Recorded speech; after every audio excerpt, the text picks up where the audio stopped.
آدمی سوچے کہ بھائی میری نماز بھی، میرا روزہ بھی، میری تلاوت بھی، میری تسبیح بھی، میری عبادت بھی، اور میری زندگی میں سود بھی، اور میری زندگی میں جھوٹ بھی، یا میری زندگی میں دھوکہ بھی، تو ان چیزوں کے بعد اعمال کی جان کیا باقی رہتی ہے؟ اب رمضان یہ تربیت کرا رہا کہ جب تم حلال اللہ کے لیے چھوڑ سکتے ہو تو حرام کے قریب کیسے جاتے؟ تو جس کے روزے مقبول ہوں گے، جس کا رمضان نورانی ہوگا، جس کی دعائیں محبوب بنے گی، اللہ پاک اسے زندگی بھر حرام سے حفاظت فرمائیں گے. پھر اس کی زندگی فقر و فاقے کے لیے تیار ہوگی، سیدھی سادگی کے ساتھ رہنے پہ تیار ہوگی، اور اپنے آپ کو نہتے رکھنے پہ آدمی آمادہ ہوگا. لیکن غلط راستوں سے دنیا کی زندگی کی زیب و زینت کے قریب جانا، اس کا ایمان کبھی گوارا نہیں کرے گا، اور اس کی زندگی اس راستے پہ نہیں چلے گی. اس لیے جب آدمی اس رخ کو اختیار کرے گا تو اللہ پھر اسے فاقوں میں لذت بھی دیتے ہیں، غیبی طور پر اس کے لیے نعمت بھی دیتے ہیں، اس کی زندگی کے اندر بلندی و برکت بھی دیتے ہیں. سب سے پہلے تو ایسے بندوں کو اللہ کی معرفت ملتی ہے، اور جب اللہ کی معرفت ملتی ہے تو پھر دنیا ان کی نگاہوں میں بے حقیقت ہو جاتی ہے، اس کی کوئی حیثیت باقی نہیں رہتی. صحابہ سے لے کے اولیاء اللہ تک جتنی زندگیاں ہیں، یہ زندگیاں ان واقعات سے لبریز ہیں. حضرت خواجہ نظام الدین اولیاء رحمۃ اللہ علیہ یوں فرمایا کرتے ہیں کہ میں بچہ تھا، معصوم تھا، اور اس زمانے میں جب ہمارے گھر میں کھانے پینے کا سامان ختم ہو جاتا اور میری ماں مجھے کھلانے کے لائق نہیں رہتی تو اماں جان مجھے بلا کر یہ کہتی کہ بیٹا نظام الدین، ہم نے تم کو آج اللہ کا مہمان بنا دیا. تو میں سمجھ جاتا کہ میری ماں کھلانے کے لائق نہیں ہے اور گھر میں فاقوں کا وقت آ گیا ہے، تو مجھے اللہ کے مہمان بننے کی خوشخبری دے دی گئی. تو میرے طبیعت میں اتنی تراوٹ، اتنی لطافت اور ایسی کیفیت پیدا ہو جاتی تھی کہ گویا ایک عید کا سما اور منظر میری زندگی میں بن جاتا، اور میں شکرانے کی نمازیں پڑھتا اور اللہ کا شکر ادا کرتا اور یہ کہتا کہ اللہ ہم کہاں اور آپ کی مہمانی کہاں، لیکن آپ نے کرم فرما کر ہم جیسے بندوں کو اپنا مہمان بنا لیا. تو اس میں لذت آتی تھی، اتنی لذت آتی تھی کہ اگر مہینوں گھر میں چولہا سلگتے رہتا اور متواتر کھانا ہم کو ملتے رہتا تو میرا دل بے چین و بے قرار ہوتا، اور میں گھر کے کونے کونے میں 2 رکعت نماز پڑھ کر روتا اور اپنے چھوٹے چھوٹے ہاتھ اٹھا کر اللہ سے مانگتا اور یہ کہتا کہ اللہ وہ خوش نصیب دن کب آئے گا جس دن ہمارے گھر کے چولہے بجھ جائیں گے اور فاقہ ہمارا استقبال کرے گا، اور میری ماں مجھے بلا کر اپنی مبارک زبان سے یہ سنائے گی کہ میں آپ کا مہمان بن گیا. اللہ آپ کی عزت کی قسم، اچھے اچھے کھانوں میں مزہ نہیں آتا جو آپ کے مہمان بننے کی اطلاع میں فاقے میں لذت آتی ہے. تو کبھی مسلمان فاقوں کی دعائیں بھی مانتا تھا، اور آج اگر تنہائی میں ٹٹول کے دیکھو تو جتنا ہم فاقے سے ڈرتے ہیں اتنا ہم اللہ سے نہیں ڈرتے. اللہ کا تو نام لیتے ہیں لیکن فاقے کا ڈر کیا؟ کھا کے فاقے سے ڈر رہے، کما کے فاقے سے ڈر رہے، جمع کے فاقے سے ڈر رہے ہیں، بھائی کل کا کیا ہوگا، پرسوں کا کیا ہوگا. ارے جو اللہ آج کھلا رہا وہ کل بھی کھلائے گا، پرسوں بھی کھلائے گا، اور جو اللہ ہم کو کھلا رہا وہ ہماری اولاد کو بھی روزی پہنچائے گا. اس لیے کہ ہر ایک کے مقدرات اللہ نے اپنے قبضے میں رکھے ہیں. لیکن آدمی اس دھوکے میں کہ صاحب مجھے ملے گا میری محنت کے مطابق، نہیں، محنت کے مطابق اگر ملتا تو پتھر پھوڑنے والے مالدار ہوتے، اور محنتوں کے مطابق ملتا تو دھوپ میں مٹی کھودنے والے اور حمالی کرنے والے اور سامان اٹھانے والے زیادہ راحتوں کے اندر رہتے. اور یہ چیمبروں میں بیٹھ کر ایک ڈائل کر کر اور ایک فون کر کر اور کسی سے بات کر کر لاکھوں کا کاروبار کرنے والے یہ راحتوں میں بیٹھنے والے مصیبت میں رہتے. تو اللہ کا نظام یہ نہیں کہ محنت کے مطابق ملے گا، اور یہ بھی نہیں کہ تمہاری تجارت پر ملے گا. اگر تجارتوں پہ ملتا تو تاجروں کے دیوالیے نہیں ہوتے. جن گویا کمپلیکس میں اور جن بازاروں میں روز جو ہے آدمی تجارت کے لیے رائے ٹپکاتے ہوئے دیکھتا ہے، 4 دکانوں کے دیوالیے بھی ہوتے ہیں، 10 نئی دکانوں کا انتظام بھی ہوتا رہتا ہے. تو اگر تجارت پر اللہ کا وعدہ نہیں، ہدایت پر اللہ کا وعدہ ہے. اور اس مہینے کو اللہ نے ہدایت کا مہینہ بنایا کہ ہدایت تمہاری زندگی کے اندر آ جائے. شہر رمضان الذی انزل فیہ القرآن ھدی للناس کا اعلان کیا کہ ہم نے اس قرآن کو اتارا لوگوں کی ہدایت کے لیے. تو ہدایت پر اللہ نے ہماری کامیابی کا مدار رکھا، تجارت پہ نہیں رکھا اور دولت پہ نہیں رکھا، بلکہ ہدایت پر رکھا کہ ہماری ذات پر تمہاری معرفت صحیح ہو جائے، تمہارا تعلق صحیح ہو جائے. تو اس لیے ایمان والے ہمیشہ اللہ سے اپنا تعلق جوڑتے رہے. اس لیے کھانا چھڑایا، پانی چھڑایا اور اپنی ذات سے تعلق کو جوڑا تمہیں تعلق اپنی ذات سے جڑ جائے، ہماری ذات سے جڑ جائے تو ہم بندوں کے کام آئیں گے۔ اب یہ یقین صحابہ کی زندگی میں اتنا بنا تھا کہ بھائی اللہ ہمارے ساتھ ہے تو ہماری زندگی کامیاب ہے، چاہے مال نہ ہو، ملک نہ ہو، چیزیں نہ ہو، سامان نہ ہو، لیکن اللہ ہمارے ساتھ ہے تو ہماری زندگی کامیاب ہے۔ اب یہ اللہ کے ساتھ ہونے والا یقین زندگی میں کتنا بیٹھا تھا کہ ہر قدم کے اوپر اللہ کی ذات عالی کا یقین تھا کہ اگر اللہ ہمارے ساتھ ہے تو ہماری زندگی بن جائے گی۔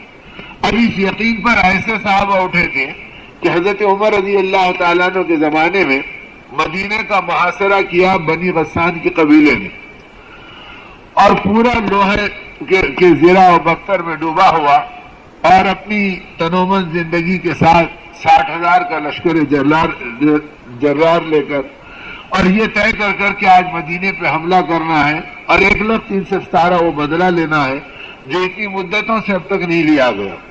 امیر المومنین حضرت عمر رضی اللہ تعالیٰ عنہ کو اطلاع ملی تو آپ نے فرمایا ٹھیک ہے، جب مدینے کا محاصرہ دشمن کر رہا ہے تو ہم بھی اللہ کے بھروسے پہ ان کا مقابلہ کریں گے۔ اپنے ساتھیوں پہ نگاہ ڈالی، حضرت ابو عبیدہ سے کہا اٹھو، تم کو اس گویا مہم کی کمان سنبھالنا ہے۔ حضرت ابو عبیدہ نے فرمایا کہ امیر المومنین میں کمزور اور نہتا انسان ہوں، میں کیا کروں گا؟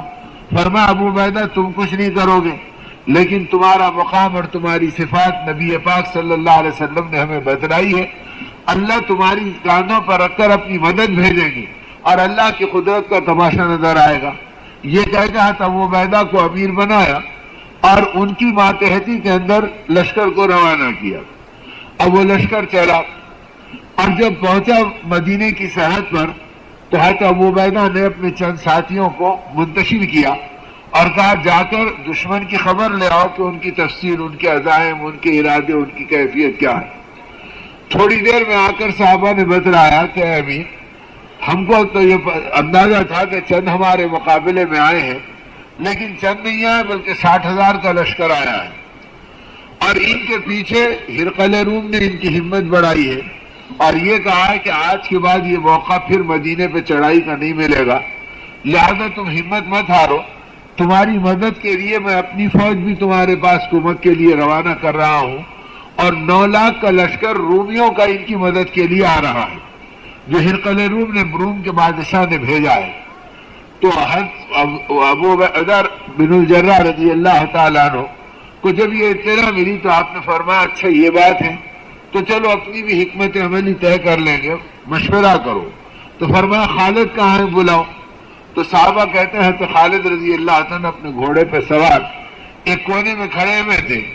لوگوں نے آ کے کہا کہ ابو عبیدہ نے آپ کو یاد کیا اور بلا رہے ہیں مشورے کے لیے، تو آپ نے گھوڑے کو تھپتھپایا اور چلے آئے، اور گھوڑے کی پیٹھ پہ بیٹھے بیٹھے فرمایا امیر کیا حکم ہے؟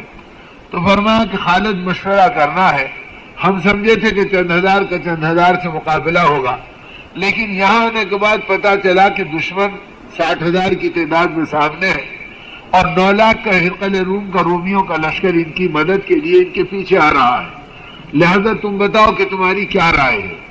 تو حضرت خالد نے اپنے امیر کو دیکھ کے مسکرایا اور فرمایا کہ امیر اس ذات کی قسم جس میں میرا ایمان ہے، میں اکیلا ان کے لیے کافی ہوں۔ اور یہ بات کسی جوش میں نہیں کہی بلکہ اپنے گھوڑے کو ایڑ لگائی اور ایک دم وہ کودا مچلا اور اس کو آگے بڑھا اور کہا امیر دعا کیجئے میں جا رہا ہوں۔ تو حضرت ابو عبیدہ نے فرمایا کہ للہ اپنے گھوڑے کو روکو، اور ساتھیوں سے کہا کہ خالد کے گھوڑے کی بات پکڑ لے اور تھوڑی دیر کے لیے ان کو ٹھہرا لے، ابھی مشورہ نہیں ہوا ہے کدھر اپنے گھوڑے کو دوڑا رہے ہیں۔ تو ساتھی صحابہ آگے بڑھے اور جن کو آگے آواز ملی انہوں نے اچھل کر اور مچل کر آپ کے گھوڑے کی بات پکڑی اور فرمایا خالد اللہ کے لیے رحم کرو، امیر یہ کہہ رہا کہ ابھی آؤ مشورہ پورا نہیں ہوا، آپ کدھر جا رہے ہیں دشمن کے مقابلے میں؟ ان کے گھوڑے کو پلٹایا گیا۔ حضرت ابو عبیدہ کے قریب جب پہنچے تو فرمایا امیر اب اور کیا مشورہ باقی ہے؟ تو حضرت ابو عبیدہ نے فرمایا کہ خالد جس اللہ کی تم قسم کھا رہے ہو اس اللہ کی ذات کی میں بھی قسم کھانے کو تیار ہوں کہ ہم نے کہے کہ ان کے لیے کافی ہے، لیکن یہ زمانہ وہ ہے کہ جب آقا دو جہاں رحمت عالم صلی اللہ علیہ وسلم پردہ فرما دے اور بعد میں جوق در جوق لوگ اسلام میں داخل ہو رہے ہیں، ان نو مسلموں کو آقا کی صحبت نہیں ملی، کہیں ان کا یقین بگڑ نہ جائے اور ان کا ذہن اللہ سے ہٹ کر خالد پہ نہ اتر جائے کہ جدھر خالد جاتے ادھر کامیابی ہوتی ہے. اس لیے میں چاہتا ہوں کہ تنہا مت جاؤ، ایک جمعیت کو، ایک مجمع کو اپنے ساتھ لے جاؤ. تو حضرت ابو عبیدہ نے فرمایا امیر آپ ہی بتائیے کہ کتنوں کو لے جاؤں. تو حضرت ابو عبیدہ نے فرمایا کہ میری رائے یہ ہے کہ اگر تم مناسب سمجھو تو 500 کو اپنے ساتھ لے جاؤ. تو حضرت خالد رضی اللہ عنہ نے فرمایا اے امیر ابھی دین کے محنت کے اور میدان ہیں اور اللہ کے دین کے اور مطالبے ہیں جس میں اپنے ساتھیوں کو تھکانا اور جمانا اور استعمال کرنا ہے. اتنے ساتھیوں کو کیوں تھکاتے ہیں کہ 500 کو میں لے جاؤں؟ یہ بہت بڑی تعداد ہے. میں ان کو تو بھول ہی جاتا ہوں جو پیچھے 9 لاکھ کا لشکر آ رہا. ابھی تو ہمارے مقابل میں 60,000 کھڑے ہیں. 1,000 کے لیے کافی ہے. مجھ سے ملا کے 60 بھیج دیجئے، باقی کو دعا میں اور آرام میں لگا دیجئے.